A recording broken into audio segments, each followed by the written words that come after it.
Okay, this one. Okay.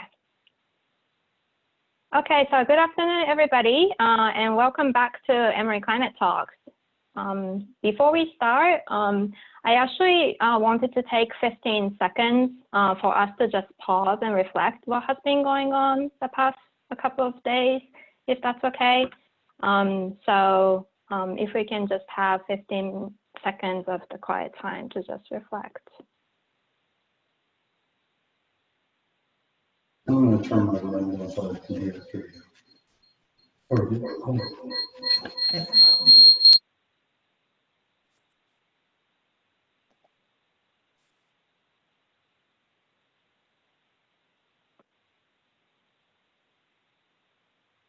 Yeah, so we now have so many difficult issues to confront. There is COVID-19, structural racism, inequality, and violence. Just like so many of you, I am quite at a loss myself. And so I really want to thank you for coming to this webinar in these difficult times.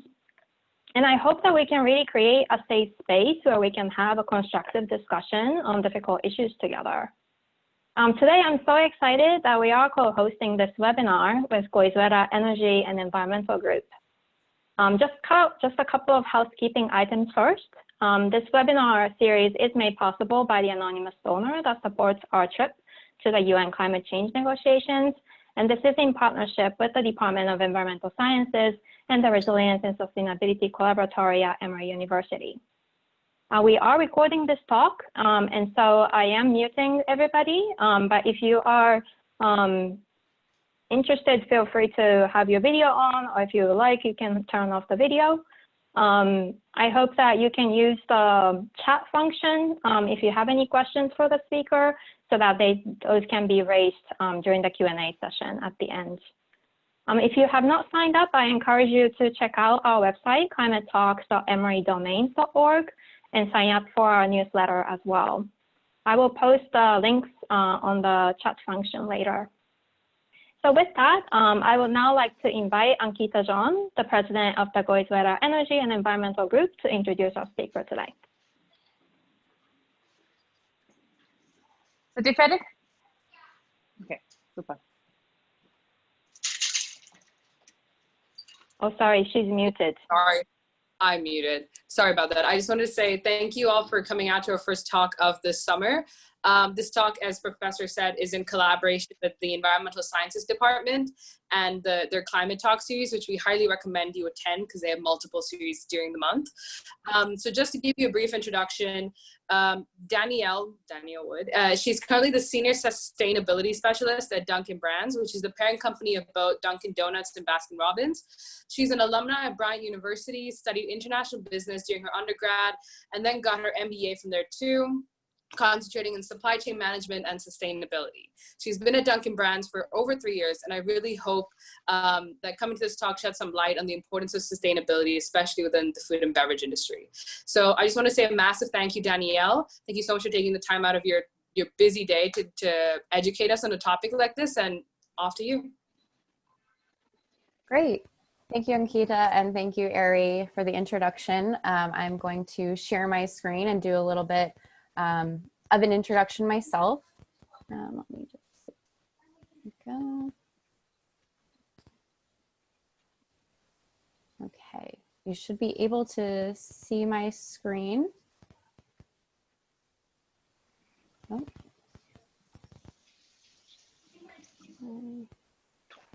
Mom's in a meeting, so she can't hear us. Okay, can everyone see my screen? Yes. Yes, perfect. Okay. So like Ankita said, I am Danielle Wood, and I'm the Senior Sustainability Specialist at Dunkin' Brands. I've been at the brand around 3.5 years now, close to 4. I started with our risk management department and actually started when I was still in college at Bryant University in my undergrad career, studying international business, focusing on management, Spanish, and then international relations.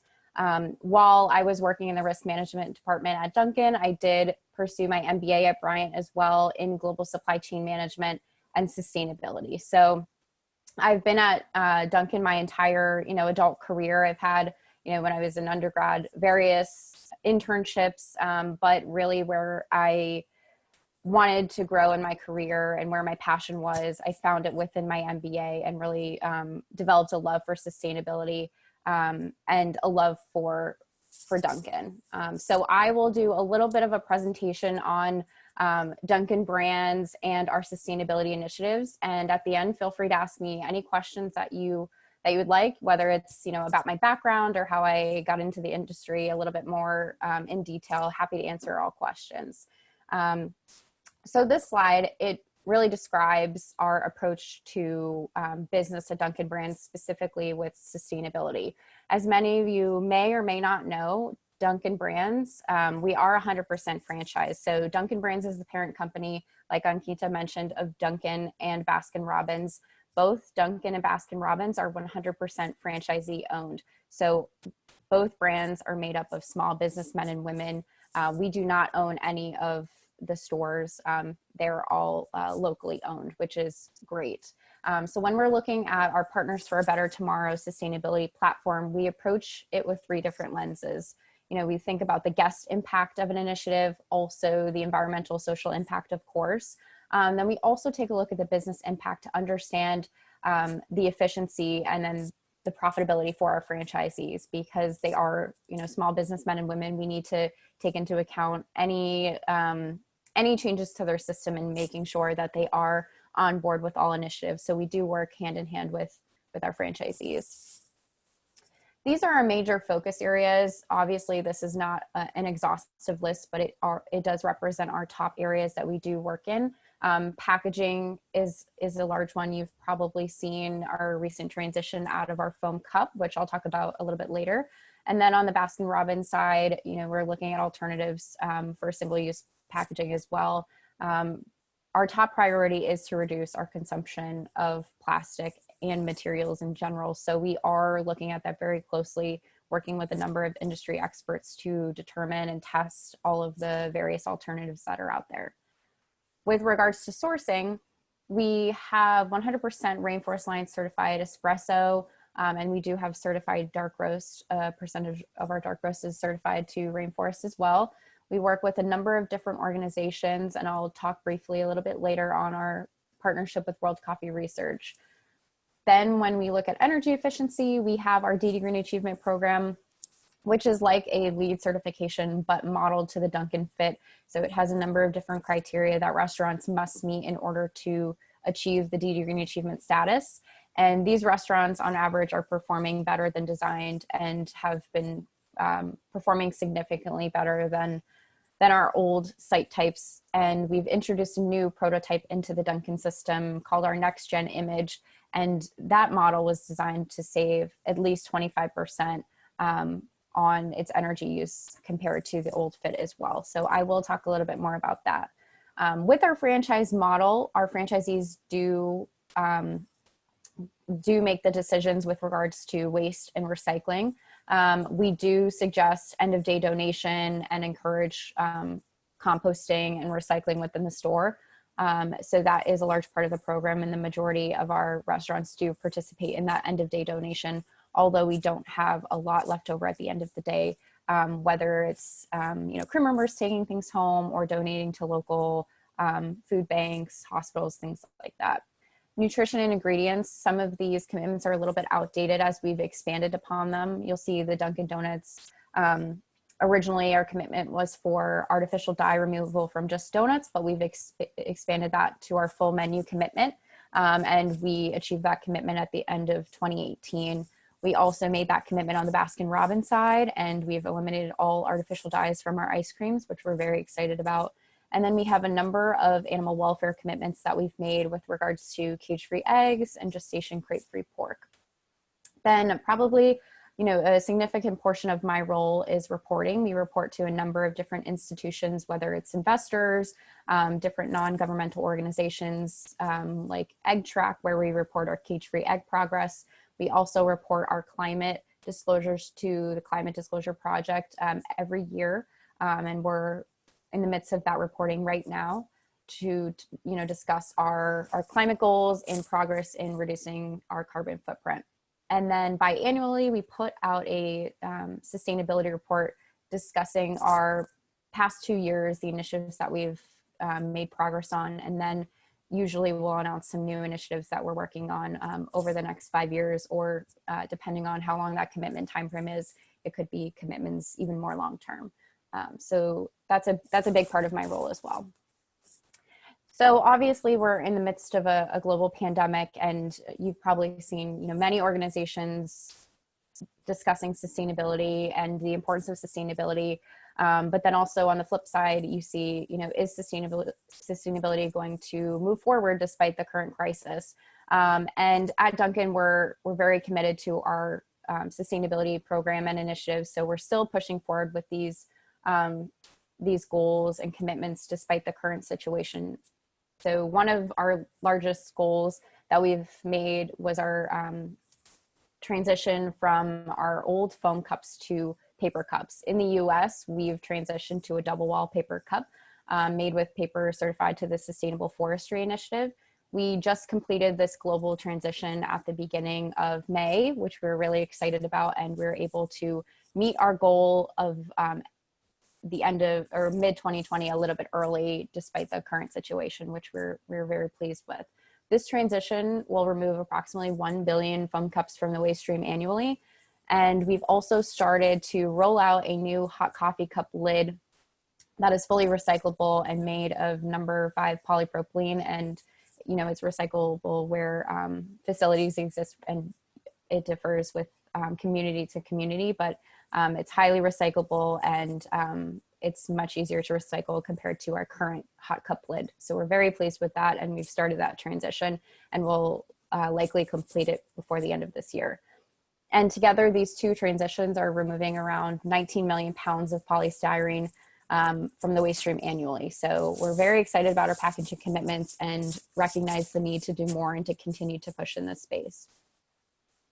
As I mentioned, our DD Green Achievement Program, we launched this program in 2014, and currently we have over 500 Dunkin' US restaurants that meet the program standards and have achieved the DD Green Achievement status. As I mentioned, we conduct an annual analysis with external consultants, and we found that our restaurants are performing better than design, reducing energy use by approximately 33% when you compare it to our old Dunkin' Fit. And we are committed, and we committed within the last 5 years to open 500 DD Green Achievement restaurants by the end of 2020. And we ended up meeting that goal early before the end of this year. So we met that ahead of Earth Day, and we set a new goal to open our 1,000th DD Green Achievement restaurants by the end of 2025. We are also committed to responsible sourcing, specifically coffee sustainability, obviously, is one of our top priorities, among a number of different commodities, which we have responsible sourcing guidelines and policies for.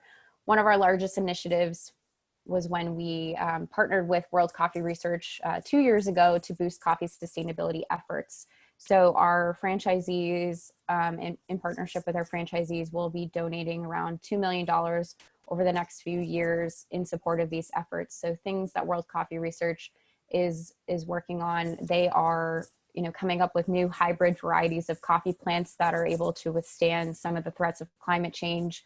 They are looking at farmer profitability and looking how to boost farmer livelihoods. So all of this funding that we're donating is going to their research and development programs, which we're very excited to be a part of. So that's just my short presentation. If you have any questions, definitely feel free to ask them here. And I encourage you to take a look at our sustainability report. Our most recent one is available on our dunkinbrands.com website, along with additional sustainability information that we're working on. And if I don't answer a question within this segment, definitely feel free to email me, but I encourage you to ask your questions now, or Ankita, if you have anything else you want to say before questions, definitely let me know. Yeah, just the only thing is you can either drop the questions in the chat or you can say them out loud, whichever you prefer. And so they just go one by one, hopefully, and just go through, because we already have questions coming through in the chat. Are you able to see that, Danielle? Yes, so I'll start with the chat questions. Okay, perfect. Okay, so the first question will you please share how you became interested in sustainability? Yes, sure. That's a great question. So my entire life, I've been really passionate about the environment. And originally, when I was in college, or actually pre-college, I was very interested in environmental science, and thought I was actually going down that path. But then once I got to college, I really focused on the business side of things, and really tried to understand the global impact of business. So that's why I majored in international business, and focusing on, international relations, so we can understand the different business worlds between different countries. And then more specifically, once I joined Duncan, I learned a lot about their corporate social responsibility program. We have kind of two separate organizations under our CSR program. So my group, the sustainability group, but then we also have our Joy in Childhood Foundation for Duncan, and then we do have a Joy in Childhood Foundation for Baskin Robbins. So altogether, we make up the corporate social responsibility group. And so during my time in risk management, I did a lot of work with our supply chain team, and worked on supplier risk assessments and a lot of social compliance work. So that's when I first started to understand the social aspect of sustainability. And that's where my passion, within my daily life grew to a greater understanding. And I pursued my MBA in global supply chain management and sustainability. And from my perspective, it's extremely important, especially in corporate sustainability, to understand that business side of things, but specifically understand supply chain, because the majority of initiatives do fall under the category of sourcing, and you need to know all of the ins and outs of sourcing in order to understand how you can best engage your supply chain team and work with your franchisees and other suppliers and stakeholders to understand how you can implement these initiatives in the most effective way. So that's really where I developed my passion for it. And it started definitely when I was younger, very interested in sciences, but took that business approach. So now I'm definitely in a role where I get to combine all of my passions, which is really great. And we'll move on to the next question. What does the process of committing to new sustainability initiatives look like? That's a great question. So our process, because we are 100% franchised, typically initiatives and ideas can come from all different angles. So within the organization, sometimes we'll have external organizations approach us. We'll have, franchisees sometimes discuss ideas with us. So all sorts of avenues for these ideas and initiatives. And of course, we do a lot of research, but typically the way we start off, and things will change, of course, throughout the year, because sustainability is ever changing. We conduct a materiality assessment with an external party to identify what issues are most material to our brand. So doing this annually really provides us a great reset each year to make sure we're focusing our efforts and resources in the most effective ways, and in ways that most benefit our supply chain, if it's a supply chain initiative, but also what makes the most sense for our brand.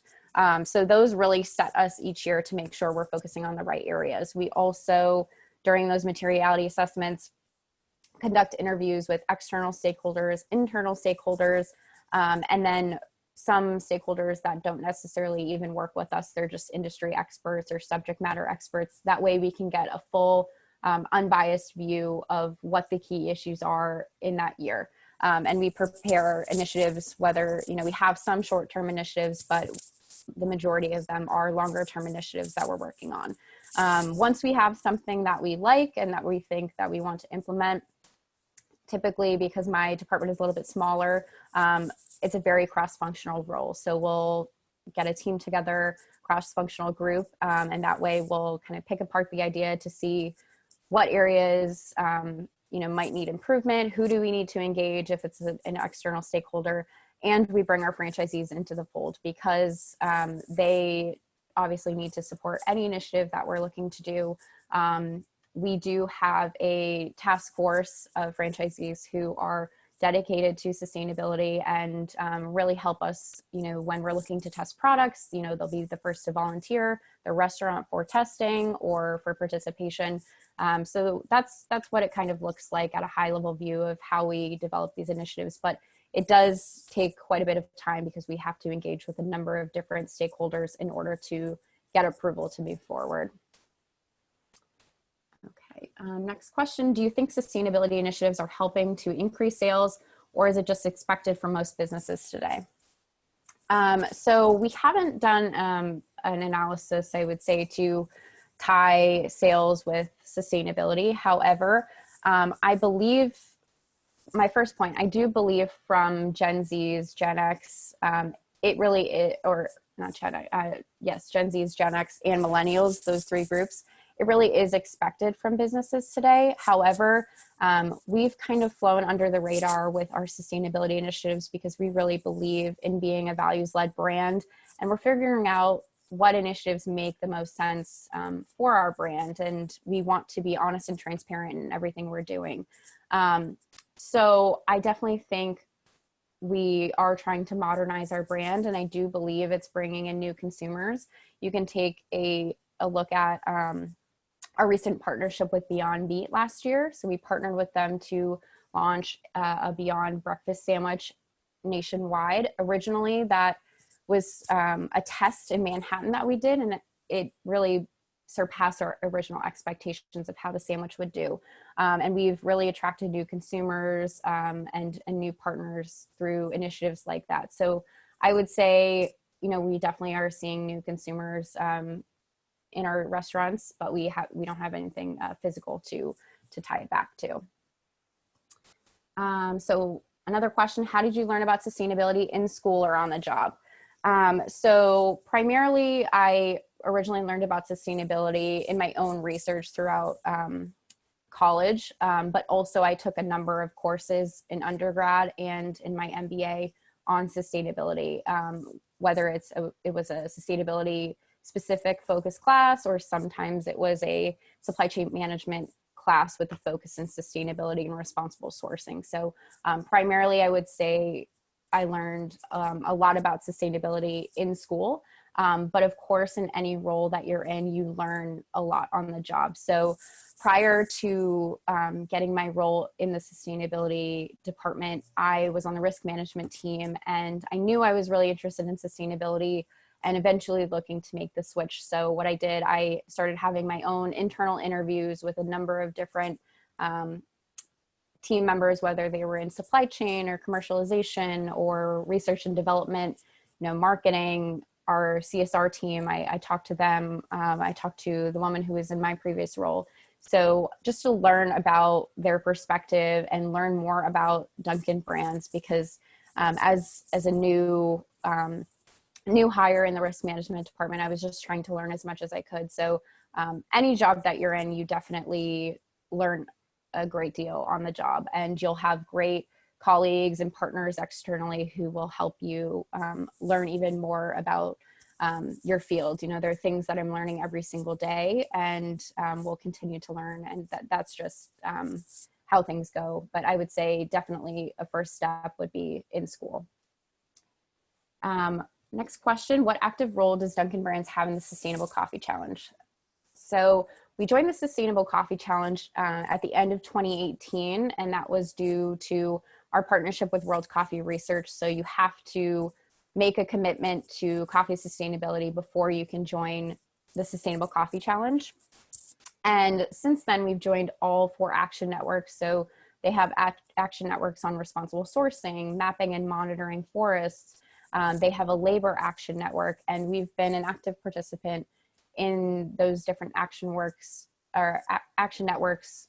Annually, we also have an in-person meeting where we meet to discuss kind of like a roundtable, different initiatives that we're all working on, or initiatives that we can potentially collaborate together as an industry, because coffee sustainability, we really believe, and many other sustainability initiatives are too, it's really a pre-competitive effort. So that's what the Sustainable Coffee Challenge represents. And we're able to share ideas, share issues, and learnings that different organizations are taking, because in some areas we're not trying to reinvent the wheel, we're just trying to figure out a better way to approach a given issue or situation.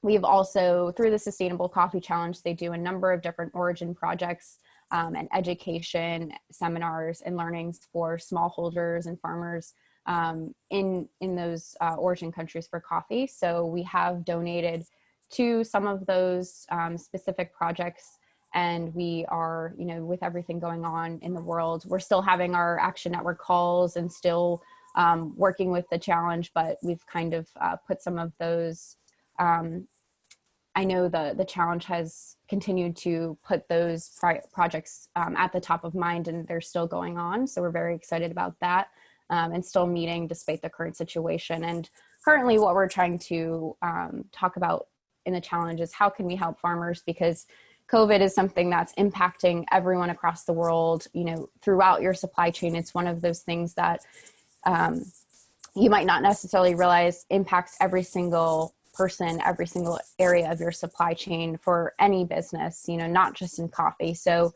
we've been working to better understand the situation in origin countries, as we can't travel there to do check-ins ourselves. So the challenge has been really great for us with that. Okay, next question. How much progress has Dunkin' Brands made in sustainability compared to the rest of the coffee industry? So that's a great question. So it's hard to compare certain initiatives against each other, as other organizations have different priorities and different sustainability agendas and different footprints. So they might source from, you know, different countries around the world, whereas we have differing countries. So we've joined, you know, Sustainable Coffee Challenge like our competitors.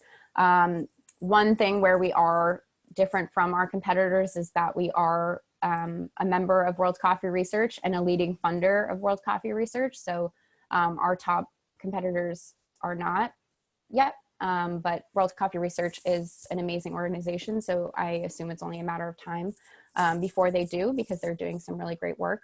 But then with regards to coffee sustainability, you know, our competitors have made responsible sourcing commitments, and our approach we've taken through certification. We've also done a number of origin projects with Rainforest Alliance. We have our certified rainforest coffees.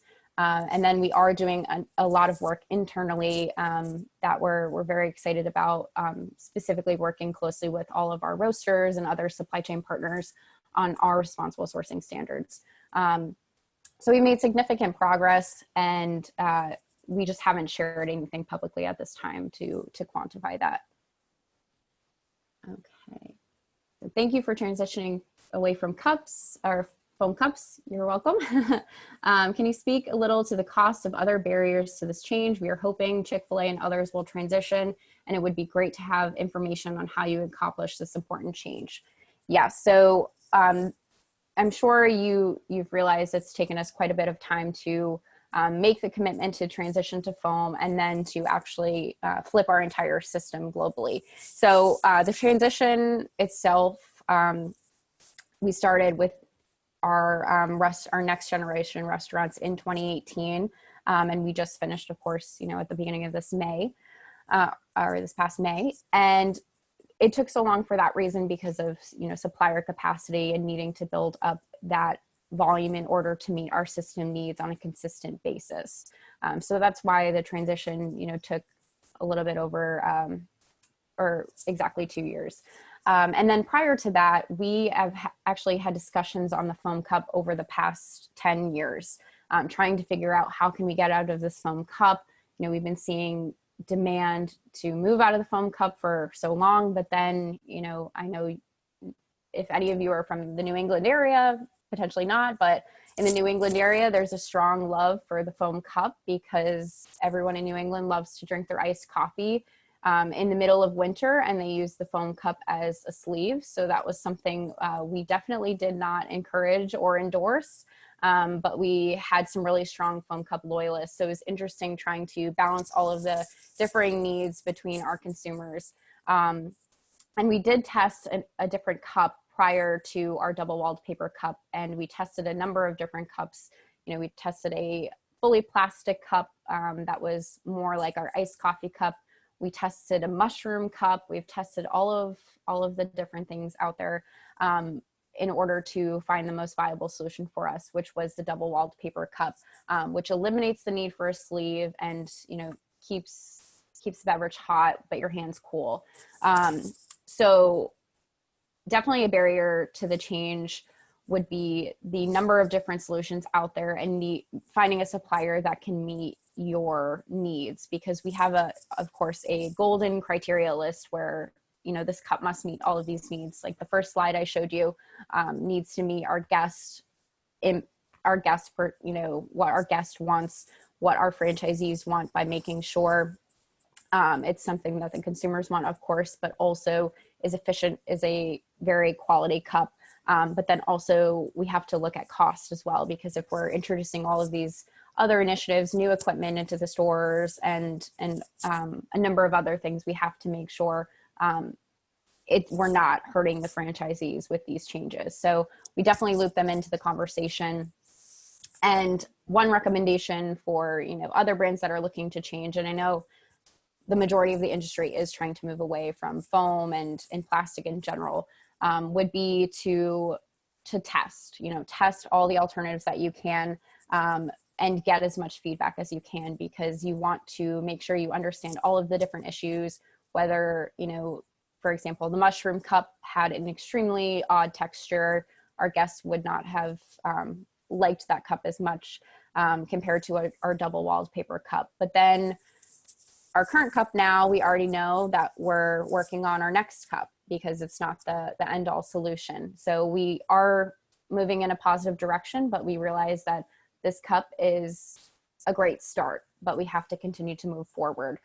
So we're looking at things like increasing recyclability, adding recycled content to the cup, a number of different areas for the cup to improve. So it is a very time-consuming and challenging transition to move for any product line to another solution, because of things like quality, cost, of course, the environmental impact, because one example is foam actually takes up less space in a landfill compared to paper. So you have all of these different challenges, but you have to figure out what makes the most sense for you and for the planet. So we're looking to better the planet and provide our guests with the same experience that they're looking for day in and day out. How does Dunkin' Brands help support the franchisees make positive changes in their stores, like recycling, composting, and energy efficiency, like I mentioned? So we are really a resource to our franchisees and we provide them with guidelines and help books on how to implement different initiatives. So we do, for example, if they're looking to add composting or recycling to their stores, we do have help guides that provide them an easy step-by-step instruction on what equipment to order, because they would need to order, new trash cans with a dual or triple circle for, depending on, what waste that you have or that you're looking to implement. We've also providing our franchisees with resources for waste haulers, because we have franchisees all over the world, and they might want to use a local company that does composting, or they might want to use one of the larger waste haulers like Waste Management, et cetera, Harvey, things like that. So we really try to be a resource to the franchisees and help them sift through the number of vendors that they get knocking at their door each day. So things like solar panels and electric vehicle charging stations. So we try to help suggest vendors for our franchisees to work with by approving them in our system and then making it just a lot easier on their end. For our DD Green Achievement restaurants, our new next generation prototype that we've introduced into the new site type, that store was actually designed to our DD Green Achievement specifications. So it should already perform better than our previous store fit. However, the restaurant will still need to go through the same channels in order to achieve that DD Green Achievement status. So they must meet a strict level of criteria, and they work closely with their construction manager to do so. And we have numerous ways to educate our franchisees on the number of changes that they could make to their restaurants, or before they open a new store or before they start building. You know, we put these offerings in front of them and these suggestions. That way they can further reduce their energy use, but, you know, really furthering further reduction in their costs as well, because their utility costs go extremely low and really are positively correlated with the energy reduction. So we work really hand in hand with our franchisees. Like I mentioned, we do have a task force that works very closely with my group, and they are strong advocates for all of these programs throughout the franchisee community as well. And the other side, we do have franchisees who, you know, if they're new and come on board, they are very positive about sustainability and, you know, bring these questions to us directly. So we work very closely with them on those. How does the funding that supports coffee farmers really work? Does Duncan use some assessments to choose which one they will support? So I believe this is with regards to the World Coffee Research work. So the funding goes directly from our franchisees to World Coffee Research, and World Coffee Research allocates it how they see fit, depending on their research initiatives. We do have one board seat, and it's represented by our supply chain distribution cooperative that's owned by the franchisees. So the franchisees are on the board, or they're represented on the World Coffee Research Board, and really can direct that research agenda. Actually, this morning I did have a call with World Coffee Research, and they are developing a new research agenda for the next 50 years. And we are part of that consultation process. So that's how they break up where they're doing the work. And throughout the entire partnership, we have obviously the ability to talk with World Coffee Research and discuss the initiatives that they're working on. We have regular check-ins, and if there's an area that they're not necessarily focusing on, we can express interest in that area, and they will add that to the research agenda. What challenges have you encountered or experienced transitioning to more sustainable initiatives? So there are a number of challenges that we've faced. I would say when thinking of initiatives to put forward, it's important to understand the industry capabilities at that time. I would say it's important to really get all of your ducks in a row before you, you know, make any initiative necessarily public. That's why we kind of operate a little bit under the radar. That way we can have a full plan of how we're going to actually meet this commitment before we put something out there publicly, because we never want to greenwash or to be disingenuous with any of our initiatives. So we're always prepared with a plan of how we're going to get there. Some challenges, of course, you know, cost is always a challenge in certain sustainability initiatives, but the way we balance that out really would be pairing it with another initiative that, you know, might be a cost savings. So our DD Green Achievement Program or a number of other things. However, the initiatives that we've been working on so far have really been positive, and despite, you know, being an upfront cost, it's really a long-term gain for our overall sustainability portfolio and our overall business. So things like our foam cup transition, you know, it was definitely a cost increase to our franchisees. However, it was a change that everyone was calling for within our organization, within the franchise organization. Our franchisees are extremely excited about the new cups, and already excited with where the next cup will be going. So, you know, that is definitely a challenge. Another challenge, I would say, there's so many alternatives for things out on the market, and figuring out which alternative makes the most sense for your brand and what partnerships make the most sense for your brand definitely can be challenging, especially, you know, if you're entering a new space that you haven't worked in before. It's important to do your research and to find those partners that you can talk with to understand what challenges they may have experienced in the past. And some things that we do, we're we're very active in these organizations that we work in, like the Sustainable Coffee Challenge or the Food Service Packaging Institute.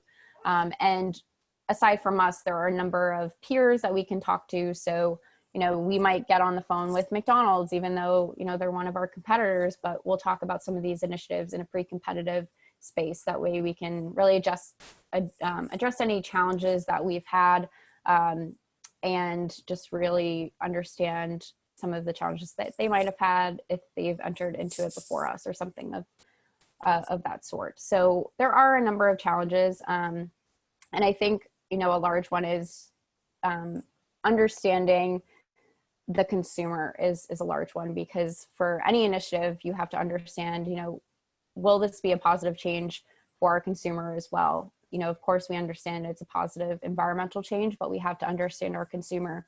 For example, you know, the foam cup that I mentioned, we do have foam cup loyalists in certain areas, and we have to understand all of those different perspectives and figure out a way to transition easily in those markets without causing too much disruption within our consumers' daily lives, because we don't want to be a cause of disruption. We want to be that sense of normalcy for all of our consumers on a daily basis. So those are some challenges that we've definitely experienced. And I'll move on to the next question.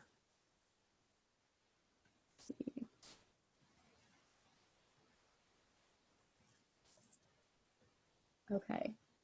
So this question's on interactions with upper management of Duncan. So I actually report right up to our Chief Sustainability and Communications Officer.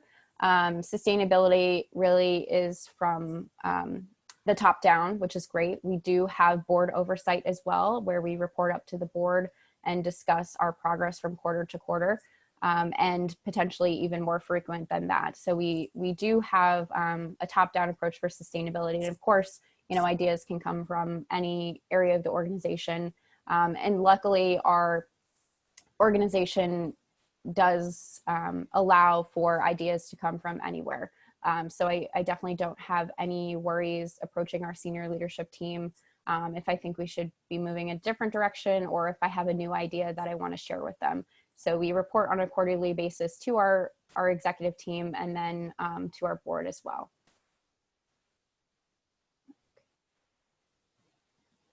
Where and what is the limit to which a company can incorporate sustainable business practices before it is no longer viable to the company? So I think there's a number of different angles that would potentially cause for the initiative not to be viable to the company. However, so I'm not extremely sure on the question, but even if it's a small initiative, it still has an impact, at least from our perspective. And so far, I think the most important thing is to ensure that you're making the commitments that make the most sense for your organization. That way you can achieve them, and initiatives that, you know, will make a big impact. So you don't want to be, you know, for example, say you're working on an initiative that's outside of your realm of expertise. It's still making a large impact, but it's not impacting your overall system. So you might want to conduct a materiality assessment to understand where you can actually make the largest impact with the resources and connections that you do have. So I would say, I believe, you know, all sustainable initiatives are typically viable to the company if they're within, you know, your material issues. And even if they're outside of that, you know, it's still making an impact. And if I'm not fully answering that question, if you could reword that in the group chat, that would be great, or definitely send me an email. Has Dunkin Brands' focus on sustainability ever posed challenges for the quality of the products offered by Dunkin Brands? So, so far, I would say no, because we work hand in hand with our quality assurance team. So whenever we're looking to make a change, for example, I told you we looked at the mushroom cup as a potential alternative to our foam cup. The quality of that cup was very poor, and quality is one of our golden criteria in order to change to any sort of new initiative or implement new initiatives. So our quality team is a part of our cross-functional group, and they really help us push these initiatives forward in a positive way. Additionally, we really believe that quality, your sustainability program really reflects the quality of your brand and the quality of your products. So whenever we're looking to implement an initiative, we make sure our quality assurance team is involved every step of the way. That way we're not impacting the guest experience at all. We're not impacting the flavor, the nutrition, or the profile of our coffee, any of that. So they really do go hand in hand, quality and sustainability. Okay. Can you talk more about CDP reporting? What does that involve and how long has Duncan submitted reports? So we've submitted reports, I would say over the last 5 years, if not longer. We report annually to CDP and they involve a number of different things, and there's a number of different disclosures that you can make. So they have a forest survey, a water survey, and a climate survey. So for example, for all of them, you have to talk about your risk management process, and having my risk management background from working at Dunkin is very helpful because we talk about how we define risk. And on the climate survey specifically, as an example, you have to talk about how you define and prioritize climate risk within your organization.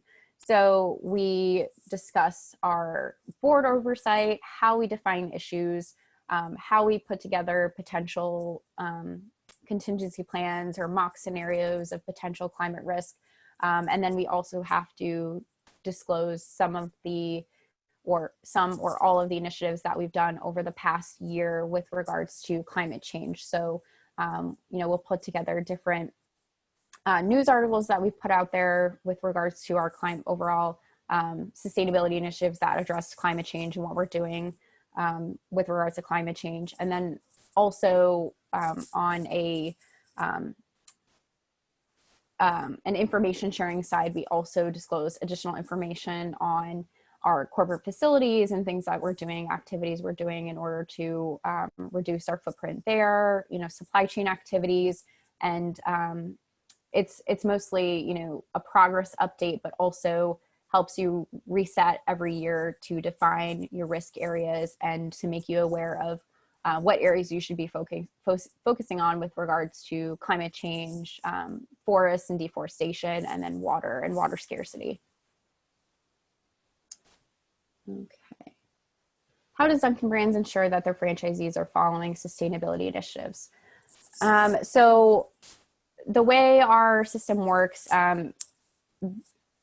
once we put a initiative through, we work in tandem with our supply chain distribution cooperative. So they are owned by the franchisees, and they're a separate entity from Dunkin' Brands, but we work hand in hand. So for example, if it's our foam cup transitioning to the double-walled paper cup, we work directly with our NDCP partners, and they help us in the transition from the cups. And really, we haven't had too many issues with our franchisees not following these initiatives because they've become brand standards. So, they can't go against the brand standards. However, being a franchise model, they have some flexibility. So for example, some areas may mandate composting, but then in other areas it's not mandated. So the franchisees will actually offer composting if they want to, or they'll offer electric vehicle charging stations if they want to. So there is a lot of flexibility in that, but we do, mandate that they do follow these initiatives, and we work together with them. We really haven't had issues with them following these initiatives. Okay.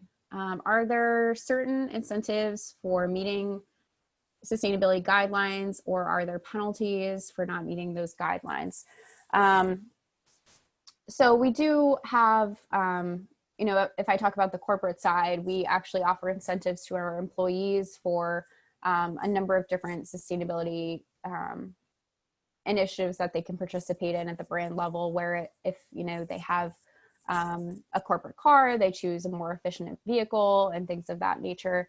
At the franchisee level, sometimes we will, you know, offer certain incentives on product tests and things like that. But on the penalty side, usually our franchisees are following our initiatives. Like I mentioned, they're a brand standard. So the franchisees aren't going against those brand standards. And, but yes, we do offer the incentives. Then the last one is just a comment on the Beyond Sandwich, and that it was good. Great. Everyone should try the Beyond Sandwich. It's really great. And even if you are a meat eater, it tastes really great. I don't know if there are any other questions that anyone wants to ask me, or if I didn't answer a question the way you wanted it answered, definitely let me know and ask me anything.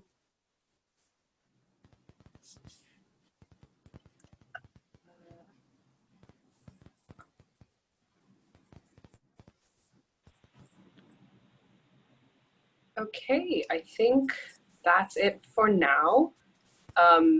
I just wanted to say a massive thank you, Danielle, for like enlightening us on the importance of sustainability and how businesses today can implement this. So I just really, once again, want to thank you for taking time out of your busy day to come and talk about such a prevalent topic today. I also want to thank all the students for attending and being active participants and sending all your questions. We as GEEG also have an event coming up later on in the summer, so keep an eye out for that. I'll be posting contact details of Danielle in the chat, so I'll just put her email down if anyone does want to reach out to her for any questions. And I think that's it from me. Professor Saikawa, do you have anything to say? Yeah, I just wanted to, if we can give a round of applause, that was really amazing. Thank you so much for the great talk and then for the Q&A. It was very engaging. And just like Ankita was saying, we will have the more seminars coming up. We have one next Monday and another one on the following Wednesday. So I hope that you'll be able to join us in the following talks as well. So with that, thank you so much, Ankita, for organizing this, and for Leah for doing all the newsletter work and things. And thank you again for everybody for joining. I hope you all stay safe and healthy, and see you next time. Thank you.